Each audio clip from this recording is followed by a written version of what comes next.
স্বাগত ডিবিসি সংবাদে। আর আপনাদের সাথে আছি আমি সুলতানা স্বর্ণা। যে কোনো সময় নির্বাচনের জন্য মানসিকভাবে প্রস্তুত আছে জাতীয় নাগরিক পার্টি। তবে তার আগে আওয়ামী লীগের বিচার, আইন শৃঙ্খলা পরিস্থিতির উন্নতি ও জুলাই ঘোষণাপত্র চায় দলটি। রাজধানীর বাংলা মোটরে জাতীয় নাগরিক পার্টির অস্থায়ী কার্যালয়ে সংবাদ সম্মেলনে আহ্বায়ক নাহিদ ইসলাম দাবি করেন, নির্বাচন নিয়ে রয়টার্সে দেয়া তার বক্তব্যের ভুল ব্যাখ্যা করা হয়েছে। ২৮শে ফেব্রুয়ারি জুলাই আন্দোলনের নেতৃত্ব দেয়া শিক্ষার্থীদের নতুন রাজনৈতিক দল জাতীয় নাগরিক পার্টির আনুষ্ঠানিক আত্মপ্রকাশ ঘটে। এরপর থেকে আগামী নির্বাচনে তাদের অংশগ্রহণের বিষয়টি আলোচনায় উঠে আসে। এরই মধ্যে বুধবার বার্তা সংস্থা রয়টার্সকে দেয়া সাক্ষাৎকারে দলটির আহ্বায়ক নাহিদ ইসলাম বলেন, আইন শৃঙ্খলা পরিস্থিতির কারণে এবছর জাতীয় নির্বাচন সম্ভব নয়। তার এই বক্তব্যের পর রাজনৈতিক দলগুলোর মধ্যে ফের আলোচনা শুরু হয়েছে। ঠিক এই অবস্থায় কিন্তু আসলে একটা জাতীয় নির্বাচন সম্ভব নয় বাংলাদেশে, আমি মনে করি। বৃহস্পতিবার সংবাদ সম্মেলন করে নাহিদ ইসলাম দাবি করেন, রয়টার্সকে দেয়া তার সাক্ষাৎকারের ভুল ব্যাখ্যা করা হয়েছে। যে কোনো সময় নির্বাচনের জন্য প্রস্তুত তার দল। আমি বলেছি যে এবছর নির্বাচন করা সম্ভব নয়, আমি ঠিক এইভাবে কথাটা বলি নাই। আমি বলেছিলাম যে এখন দেশের যে আইন শৃঙ্খলার পরিস্থিতি, সেই পরিস্থিতিটা পুলিশ যেরকম নাজুক অবস্থায় আছে, এইরকম নাজুক অবস্থায় নির্বাচন করাটা অনেক বেশি কঠিন হবে। আমাদেরকে অবশ্যই নির্বাচনের আগে এই যে পুলিশিং ব্যবস্থা আছে, আইন শৃঙ্খলার যে পরিস্থিতি আছে, সেটাকে অবশ্যই উন্নত করতে হবে। অন্য দলের সাথে জোটভুক্ত হওয়ার কথা উড়িয়ে দিয়ে নাহিদ ইসলাম বলেন, সাংগঠনিক কার্যক্রম বিস্তৃত করার দিকে নজর নাগরিক পার্টির।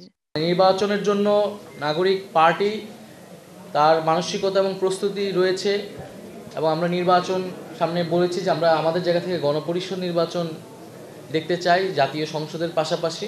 কেবলমাত্র নির্বাচনী জাতীয় নাগরিক পার্টি বা এনসিপির এই মুহূর্তের একমাত্র দাবি নয়। আমরা গণপরিষদ বা জাতীয় নির্বাচনের কথা বলছি, কিন্তু তার আগে আমরা দৃশ্যমান বিচার কার্যক্রম দেখতে চাই। নির্বাচনের আগে শেখ হাসিনার বিচার ও জুলাই ঘোষণাপত্র প্রণয়নের দাবিও জানায় দলটি। সংস্কারের যে জুলাই সনদ, সেটার আসলে বাস্তবায়ন আমরা দেখতে চাই। নূপুর মাহমুদ, ডিবিসি নিউজ, ঢাকা। তরুণদের নতুন রাজনৈতিক দল জাতীয় নাগরিক পার্টি এনসিপিকে কারা কি প্রতিশ্রুতিতে অর্থায়ন করছে? এক সংবাদ সম্মেলনে এমন প্রশ্ন তুলেছে ছাত্রদল। ঘণ্টাখানেকের মধ্যে আরেক সংবাদ সম্মেলনে এনসিপির আহ্বায়ক নাহিদ ইসলাম বলেন, দল পরিচালনায় নানা শ্রেণী পেশার মানুষের আর্থিক সহায়তা নিচ্ছেন তারা, তবে নিরাপত্তা বিবেচনায় সহায়তাকারীদের পরিচয় প্রকাশ করা হচ্ছে না। গত বুধবার রাতে নর্থ সাউথ বিশ্ববিদ্যালয়ের সামনে এনসিপি নেতা সার্জিস আলমের উপস্থিতিতে শুরু হয় হট্টগোল। অনাকাঙ্ক্ষিত এমন ঘটনায় ছাত্রদল জড়িত রয়েছে দাবি করে ফেসবুকে পোস্ট দেন সার্জিস আলম। শুক্রবার নয়াপল্টনে বিএনপির কেন্দ্রীয় কার্যালয়ে সংবাদ সম্মেলনে সার্জিসের বক্তব্য ভিত্তিহীন বলে দাবি করেন ছাত্রদলের নেতারা। নর্থ সাউথ বিশ্ববিদ্যালয়ের শিক্ষার্থীদের বিরুদ্ধে সূত্রপাত নাগরিক পার্টি এবং গণতান্ত্রিক ছাত্র সংসদের মধ্যকার দাবি বনাম প্রাইভেট বিশ্ববিদ্যালয় নিয়ে চলমান অভ্যন্তরীণ কুন্দল থেকে। কিন্তু দুঃখজনকভাবে সার্জিস আলম এই ঘটনাকে রাজনৈতিক রূপ দেওয়ার জন্য ছাত্রদলকে দায়ী করে ফেসবুকে পোস্ট করেন। তার দাবি সম্পূর্ণ ভিত্তিহীন ও কল্পনাপ্রসূত। বেসরকারি শিক্ষার্থীদের সাথে অপ্রীতিকর ঘটনার দায় ছাত্রদলের উপর চাপানো হচ্ছে দাবি করে তরুণদের নতুন দল এনসিপির অর্থায়নের উৎস নিয়ে প্রশ্ন তোলেন ছাত্রদল নেতারা। ন্যাশনাল সিটিজেন পার্টির যিনি প্রধান, তিনি রয়টার্সকে বলেছেন যে বাংলাদেশের কিছু ধনী ব্যক্তিরা তাদেরকে অর্থায়ন করেছে। আমরা এখানে ওনার কাছে জানতে চাই, তাদেরকে যে অর্থায়ন করেছে ধনী ব্যক্তিরা, সে অর্থায়নের বিপরীতে তারা কি ধরনের কমিটমেন্ট তাদের কাছে নিয়েছিল, সেটি আমরা বাংলাদেশ জাতীয়তাবাদী ছাত্রদল জানতে চাই। এর ঘণ্টাখানেক পর বাংলা মোটরে সংবাদ সম্মেলনে এনসিপি নেতা সার্জিস আলম ফের দাবি করেন, নর্থ সাউথের ঘটনায় ইন্ধন ছিল ছাত্রদলের। ছাত্রদলের একদম সেন্ট্রাল পোস্টেড আহমেদ শাকিল যিনি আছেন, তিনি সেই জায়গায় ইচ্ছাকৃতভাবে এই বিব্রতকর এবং অস্বস্তিকর পরিস্থিতিটা তৈরি করেছেন। এ সময় এনসিপির অর্থের উৎসের বিষয়টিও তুলে ধরেন দলটির আহ্বায়ক। রিকশাওয়ালা থেকে শুরু করে সমাজের সকল শ্রেণী পেশার মানুষের কাছে যাব আর্থিক সহায়তার জন্য, কারণ আমরা মনে করি এটা জনগণের দল এনসিপি, এবং জনগণের অর্থতেই এটি আসলে পরিচালিত হবে। আমাদেরকে কারা সহযোগিতা করতেছে আর্থিকভাবে, আমরা যদি তাদের নাম প্রকাশ করি, তারা যে কোনো ধরনের ক্ষতির শিকার হবে না, সেই নিশ্চয়তা তো সরকার থেকে দিতে হবে। আসলে সেই কালচার তো আসলে বাংলাদেশে এখনও তৈরি করা যায় না, কিন্তু আমরা চাই সেই কালচারটা হোক এবং সকল রাজনৈতিক দলই সেই সংস্কৃতি গ্রহণ করুক। সম্প্রতি নারীর প্রতি সহিংসতার ঘটনার নিন্দাও জানান নাহিদ ইসলাম, তাগিদ দেন সরকারকে যথাযথ ব্যবস্থা নেওয়ার। জনপরিসরে যাতে নারীর নিরাপত্তা নিশ্চিত করা হয়। Rakib Hossain, DBC news, Dhaka. বাধা না মেনে রাজধানীর বায়তুল মোকাররম ও পল্টন এলাকায় মিছিল করেছে নিষিদ্ধ সংগঠন হিজবুত তাহরির। এ সময় পুলিশের সাথে তাদের ধাওয়া পাল্টা ধাওয়া হয়। পরে লাঠিচার্জ, টিয়ারশেল ও সাউন্ড গ্রেনেড ছুড়ে মিছিলটি ছত্রভঙ্গ করে দেয় পুলিশ। এ সময় অন্তত 10 জনকে আটক করা হয়। জুমার নামাজের পর মিছিল বের করে নিষিদ্ধ সংগঠন হিজবুত তাহরির।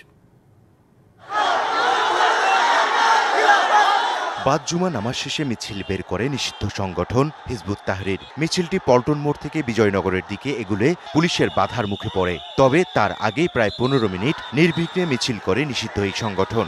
পরে অবশ্য পুলিশ টিয়ার গ্যাস ও সাউন্ড গ্রেনেড ছুড়লে এক দফা ছত্রভঙ্গ হয়ে যায় হিজবুত তাহরিরের কর্মীরা। পরে আবার একত্রিত হয়ে মিছিল শুরু করার চেষ্টা চালায় তারা। তখন আবারও কয়েকটি সাউন্ড গ্রেনেড নিক্ষেপ করে আইনশৃঙ্খলা বাহিনীর সদস্যরা। এ সময় হিজবুত তাহরিরের কর্মীদের ইটপাটকেল ছুটতে দেখা গেছে। এ সময় মিছিল থেকে কয়েকজনকে আটক করে পুলিশ। মিছিল করার চেষ্টা করছিল, আমরা তাদেরকে ডিসপার্স করেছি, আমরা সাউন্ড গ্রেনেড মেরেছি, আমরা গ্যাস গান মারছি। এরপর মারার পরে তারা ডিসপার্সে চলে গেছে। এখন পরিস্থিতি একেবারে শান্ত। আমরা অলিগলির ভিতরে যদি কেউ থাকে সেটাও দেখতেছি। এদিকে শুক্রবার বেলা 12টার পর বায়তুল মোকাররমের আশপাশের এলাকায় অবস্থান নেয় আইনশৃঙ্খলা বাহিনীর সদস্যরা। মসজিদের প্রবেশ মুখে বসানো হয় আইনশৃঙ্খলা বাহিনীর তল্লাশি। আইনশৃঙ্খলা বাহিনীর ব্যাপক উপস্থিতির কারণে কিছুটা ভীত নামাজ আদায় করতে আসা মুসল্লিরা।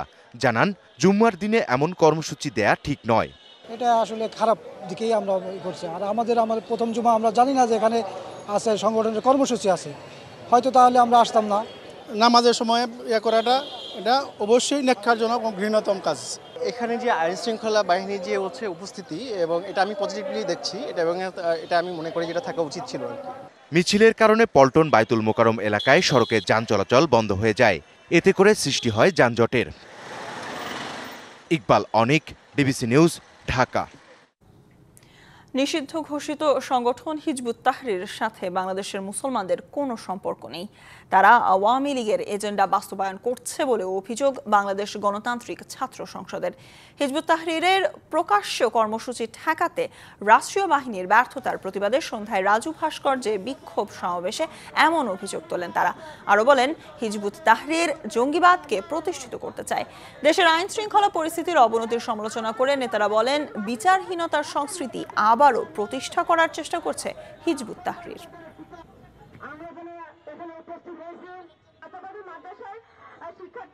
আমরা বলে দিতে চাই, রাষ্ট্রীয় মদদে কিংবা কোন বাহিনীর কিংবা কোন এজেন্সির প্রেসক্রিপশনে দেশকে অস্থিতিশীল করার যদি অপচেষ্টা চালানো হয়, তাহলে কিন্তু শিক্ষার্থীরা বসে থাকবে না। শিক্ষার্থীরা কিন্তু এই সন্ত্রাসবাদ এবং জঙ্গিবাদকে রাজপথে মোকাবেলা করতে প্রস্তুত রয়েছে। ইসি সঠিকভাবে কাজ করলে ডিসেম্বর নয়, জুনের মধ্যেই জাতীয় নির্বাচন আয়োজন সম্ভব বলে মনে করেন বিএনপির সিনিয়র যুগ্ম মহাসচিব রুহুল কবির রিজভী। জাতীয় নির্বাচন নিয়ে গড়িমসি কেন, এমন প্রশ্ন তোলেন তিনি। রাজধানীতে ছাত্র জনতার গণ অভ্যুত্থান ও আওয়ামী লীগের আমলে আইন শৃঙ্খলা বাহিনীর গুলিতে আহত এবং চাঁপাইনবাবগঞ্জে শহীদ পরিবারের সাথে সাক্ষাৎ ও দোয়া অনুষ্ঠানে এসব কথা বলেন তিনি। রিজভী আরও বলেন, দেশের সংবিধান আছে, তার সংশোধনের উপায়ও আছে, তাহলে গণপরিষদের কথা আসছে কেন? এই কথাগুলো জনগণের মধ্যে ধোঁয়াশা তৈরি করছে বলেও মনে করেন রিজভী। জন্য গরিমসি কেন? সরকারও একটা সময় বলেছেন, একটা মাস বলেছেন ডিসেম্বর। আবার শুনি কেউ কেউ বলছেন যে না, এটা আরো পিছিয়ে দিতে হবে, এই সময়ে নির্বাচন করা কঠিন। নির্বাচন তো করবে নির্বাচন কমিশন, তাকে সহায়তা দেবে সরকার। নারী হেনস্থার ঘটনায় উদ্বেগ জানিয়ে নিন্দা ও প্রতিবাদ জানিয়েছেন বিএনপি মহাসচিব মির্জা ফখরুল ইসলাম আলমগীর। রাস্তাঘাটে ও শিক্ষা প্রতিষ্ঠানে নারীদের বিভিন্নভাবে হেনস্থা করার প্রবণতা বিপজ্জনক বলেও মন্তব্য করেন তিনি।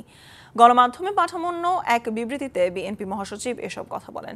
বিবৃতিতে তিনি আরও বলেন, আওয়ামী লীগ সরকার নারী নির্যাতনের বিরুদ্ধে কঠোর ব্যবস্থা নেয়নি এবং বিচারহীনতার কারণে নির্যাতনকারীরা আরও উৎসাহিত এবং বেপরোয়া হয়েছে। অধিকার মায়ানমার সংবিধান স্বীকৃত জানিয়ে তিনি বলেন, নারীর সম্মান ও স্বাধীনতা রক্ষা করা সবার নৈতিক দায়িত্ব।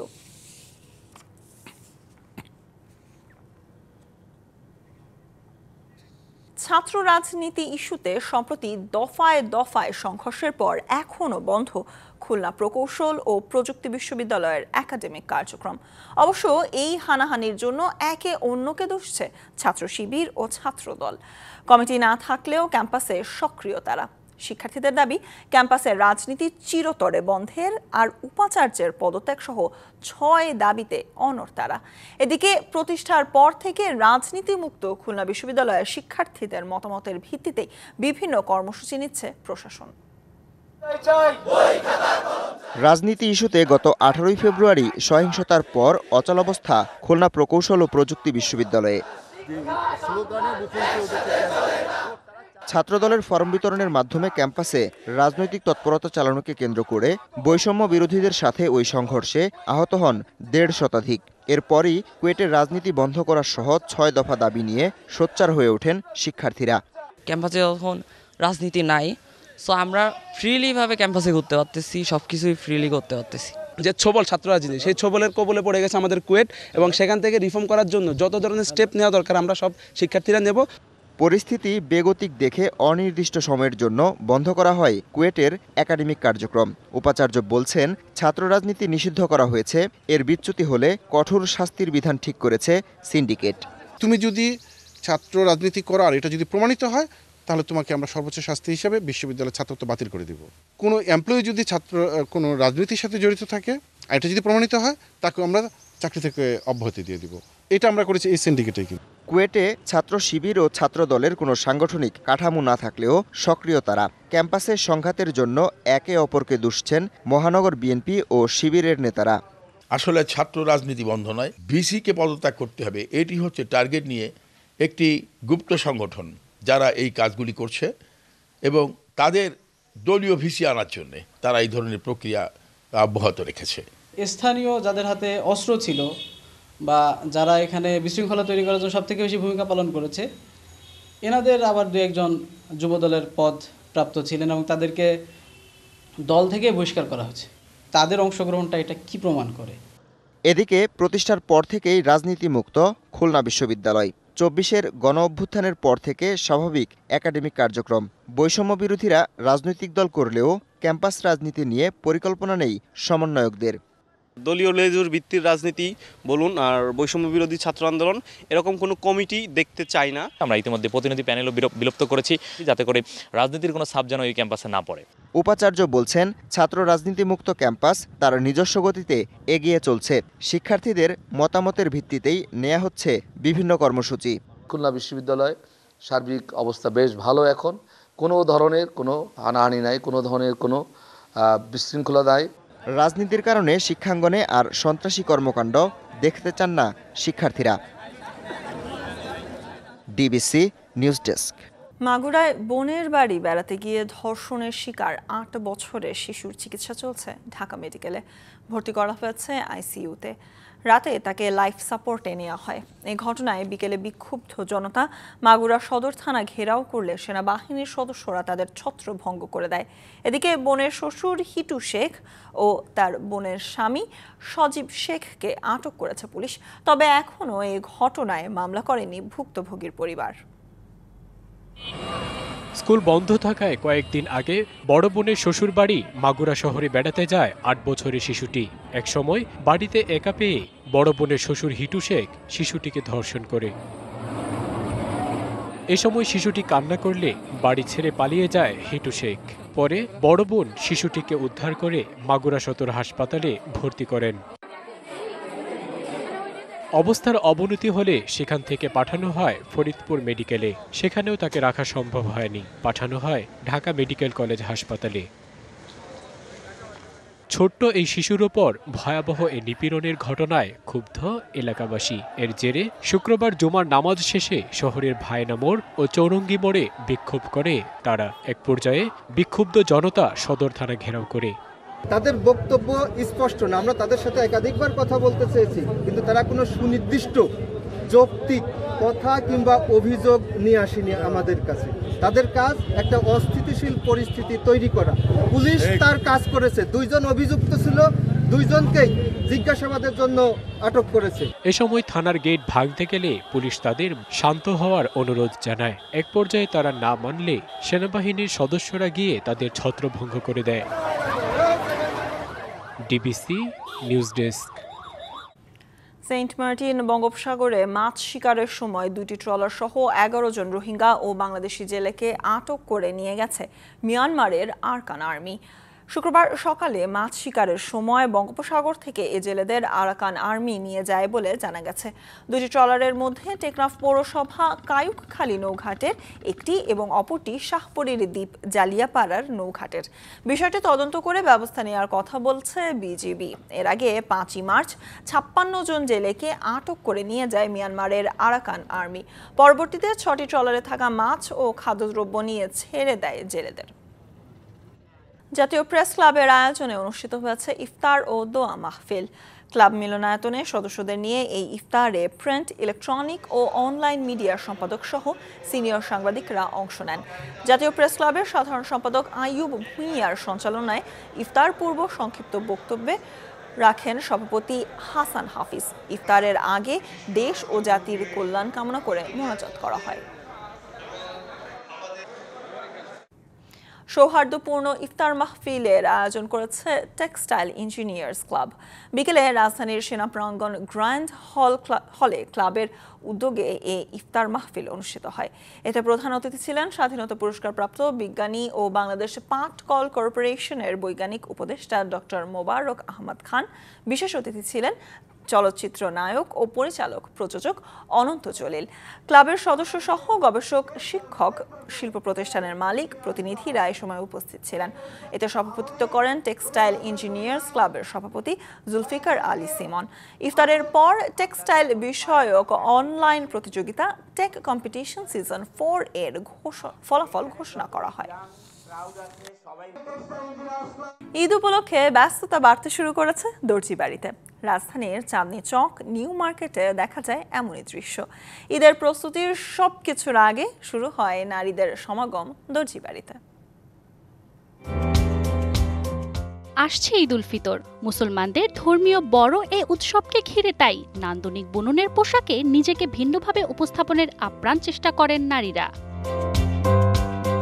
তাই তো রমজানের শুরু থেকেই কাপড় সেলাইয়ের দোকানগুলোতে দেখা যায় নারীদের উপচে পড়া ভিড়।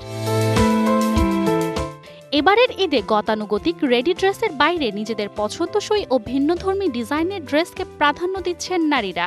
রেডিমেড কাপড় দেখবেন যে এদিক দিয়ে ফেটে গেছে, ওই দিক দিয়ে ছিঁড়ে গেছে, কাপড়ের সেলাই খুলে গেছে। এখন আমার নিজের চয়েস অনুযায়ী বানাতে হলে তো রেডিমেড নেওয়া যায় না, এখানে এসে কিনে পছন্দ করে ডিজাইন দিয়ে তারপর বানাতে হয়। বানানো ড্রেসটা যেটা সত্য কথা, এটা এদের কাজটা ভালো হয়, সেলাইটা ভালো হয়। ঈদ উপলক্ষে সবাই একটু ইউনিকই থাকতে চায়, কাপড় স্পেশাল ভাবে কিনে স্পেশাল ভাবেই বানাতে পছন্দ করে। তবে দিনে দিনে রেডিমেড ড্রেসের চাহিদা বাড়ায় কমতে শুরু করেছে ট্রেইলারিং এর চাহিদা। বাইরের ক্লায়েন্টগুলো আসে তো, ওনাদের আমাদের কাছে মাপ আছে বা আমাদের সাথে পরিচয় আছে আজ থেকে 15-20 বছর আগে, ওই ক্লায়েন্টগুলোই আসে, তখন আমাদের কাজকাম আলহামদুলিল্লাহ একটু ভালো থাকে।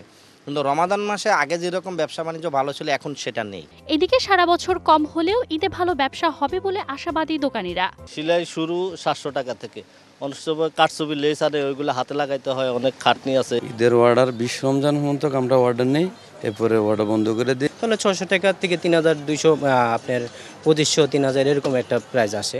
সারাটা রমজান মাস জুড়ে দিনরাত ব্যস্ত সময় পার করে কাটিয়ে দেন দর্জিরা।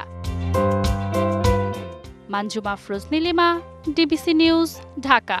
রাজধানীর বাজারে সংকট কাটেনি সয়াবিন তেলের। চড়া দামে বিক্রি হচ্ছে গরমের আগাম সবজি, বাড়তি গরুর মাংসের দামও। শীতের সবজি আছে কিছুটা হাতের নাগালে। দাম কমাচ্ছে ডিমের, আর গত সপ্তাহের দরে বিক্রি হচ্ছে মুরগি। কথা রাখল না মিল মালিকরা, কথা রাখেননি বাণিজ্য উপদেষ্টাও। 6 রোজাতেও স্বাভাবিক হয়নি বোতলজাত সয়াবিন তেলের সরবরাহ। তেল আছে, সবাইকে 1 পিস করে 1 কার্টন করে তেল দিতেছি দোকানে। যেটা দোকান খোলে নাই আর দেই নাই, যে খুলতেছে তা সবাইকে দিতেছি। তেল না তাহলে আমি কই থেকে দেব? বাজারে খোলা সয়াবিন মিলছে 180 টাকা কেজি দরে, আর পাম তেল 165 টাকায়। বিক্রেতারা বলছেন বোতলজাত সয়াবিন ছাড়া নিত্যপণ্যে সংকট নেই। মাত্র বলো না তেল লাগবো কিনা, 1 কার্টন দিবে আর 3 দিন 4 দিন কোনো খবর নাই। গতকালকে 1 কার্টন দিচ্ছে, আজকে আবার 1 কার্টন দিল। আসার সাথে সাথে শেষ। চাহিদা 20 কার্টন, আসে 1 কার্টন। চিনির দাম রোজার শুরুতে তো 125 টাকা ছিল, এখন 20 টাকা হয়ে গেছে। রোজায় চাহিদা বাড়ায় চড়া দামে বিক্রি হচ্ছে লেবু। এক হালি মানভেদে 80 থেকে 120 টাকা। চড়া গরম মৌসুমের আগাম সবজি, পটল, ঢেঁড়স, করলার দামও। গরমের তরকারি, ভেন্ডি, ওই পটল কয়েকদিন আগে আসছিল 60 টাকা, 50 টাকা, 60 টাকা ছিল, 120 টাকা নিচে রাখা যায় না। বরবটি 120 টাকা, চিচিঙ্গা 60 টাকা, উস্তা কেজি 120, করলার একটু দাম বেশি 140 টাকা। তবে স্বস্তি আছে শীতের সবজি শিম, বাঁধাকপি, ফুলকপিতে। গাজর 40, টমেটো 30 আর শসা মানভেদে 40 থেকে 80 টাকা কেজি। অন্যান্য বারের তুলনায় এবার কিন্তু দামটা অতটা বাড়ে নাই, দাম কিছু কিছু তারতম্য ঘটেছে, সেটা অস্বীকার করা যাবে না। বাজারে ডিমের দাম নেমেছে 120 টাকা ডজনে, ব্রয়লার 200 আর সোনালী মুরগি 300 টাকা কেজি। এছাড়া গরুর মাংস মানভেদে 750 থেকে 780 আর খাসির মাংসের দর 1200 টাকা কেজি। মুস্তফা মাহবুব, ডিবিসি নিউজ, ঢাকা। অন্তর্ভুক্তিমূলক নির্বাচনের মধ্য দিয়ে বাংলাদেশের সব বিষয়ের নিষ্পত্তি চায় ভারত। শুক্রবার পররাষ্ট্র মন্ত্রণালয়ের সাপ্তাহিক ব্রিফিংয়ে গণমাধ্যমের এক প্রশ্নের জবাবে এই কথাই জানান মন্ত্রণালয়ের মুখপাত্র রণধীর জয়সওয়াল। বাংলাদেশের ছাত্রদের নতুন রাজনৈতিক দল এনসিপি নিয়ে প্রশ্ন করা হলে বিষয়টির সরাসরি জবাব না দিয়ে জয়সওয়াল বলেন, ভারত একটি স্থিতিশীল, প্রগতিশীল বাংলাদেশের পাশে থাকতে চায়। এ সময় তিনি আরও বলেন, বাংলাদেশের সংখ্যালঘুদের জীবন নিষ্পত্তি ও ধর্মীয় প্রতিষ্ঠান রক্ষার দায়িত্ব সে দেশের অন্তর্বর্তী সরকারের। বলেন, সংখ্যালঘু আক্রমণকারীদের দ্রুত সাজা চায় ভারত।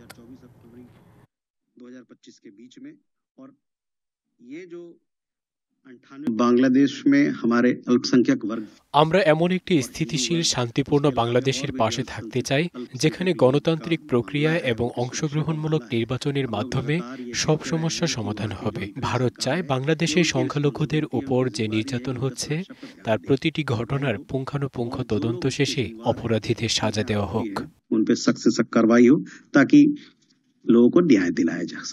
ইসরায়েলের দখলদারিত্বের মাঝে জেরুজালেমের আল আকসা মসজিদে আদায় করা হয়েছে এই রমজানের প্রথম জুম্মার নামাজ।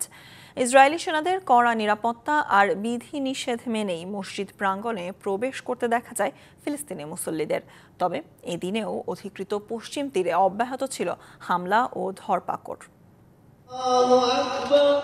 ইসরায়েলি সেনাদের কড়া নিরাপত্তার মধ্যেই জেরুজালেমের আল আকসা মসজিদে রমজান মাসের প্রথম জুমার নামাজ আদায় করলেন অধিকৃত পশ্চিম তীরের মুসল্লিরা। স্থানীয় সময় শুক্রবার ভোর থেকেই পুরাতন শহর দিয়ে মসজিদ প্রাঙ্গণে প্রবেশ করতে থাকেন তারা।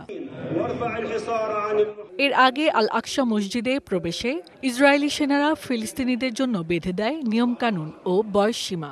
ঘোষণা করা হয় 55 কিংবা তার বেশি বয়সের পুরুষ এবং 50 বছর বয়সী নারীদের প্রবেশের অনুমতি দেয়া হবে মসজিদে। অগ্রাধিকার দেয়া হবে 12 বছর বয়সী শিশুদেরও।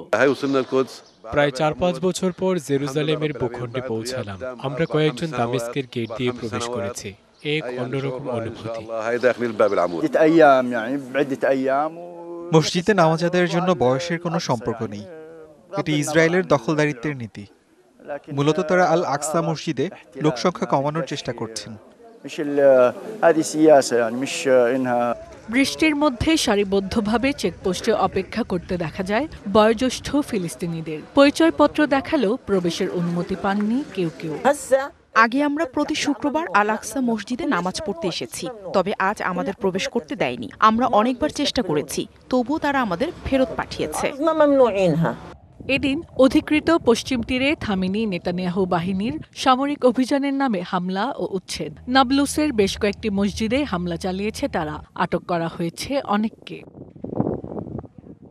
এদিকে গাজাবাসীর বিরুদ্ধে ইসরায়েলি সৈন্যদের কোনো ধরনের উস্কানিমূলক কর্মকাণ্ড জিম্মিদের মৃত্যু ত্বরান্বিত করবে এমন হুঁশিয়ারি দিয়েছেন হামাসের মুখপাত্র Abu Obaida. Hasna Akter, DBC news desk. থাকছে খেলার খবর। বাংলাদেশ ফুটবলের ওপর দেয়া আর্থিক নিষেধাজ্ঞা প্রত্যাহার করে নিয়েছে ফিফা। খবরটি নিশ্চিত করেছে বাফুফের সূত্র। আর্থিক অনিয়মের দায়ে 2018 সালে বাফুফের ওপর এই আর্থিক নিষেধাজ্ঞা দেয় ফিফা।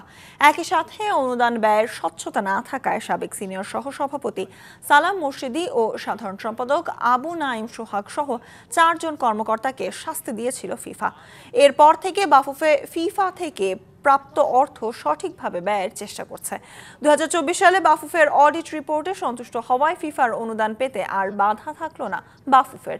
2024 সালের অডিট রিপোর্ট খতিয়ে দেখতে ঢাকায় এসেছিলেন ফিফার 2 জন কর্মকর্তা। তাদের রিপোর্টের ভিত্তিতেই প্রত্যাহার করে নেওয়া হয় এই নিষেধাজ্ঞা। আর ডিবিসি সংবাদে এই ছিল এখনকার মতো। ডিবিসি নিউজের সংবাদগুলো পড়তে ভিজিট করুন dbcnews.tv। এছাড়া ভিজিট করুন ডিবিসি নিউজের ফেসবুক পেজ এবং ইউটিউব চ্যানেলে। সাথেই থাকুন।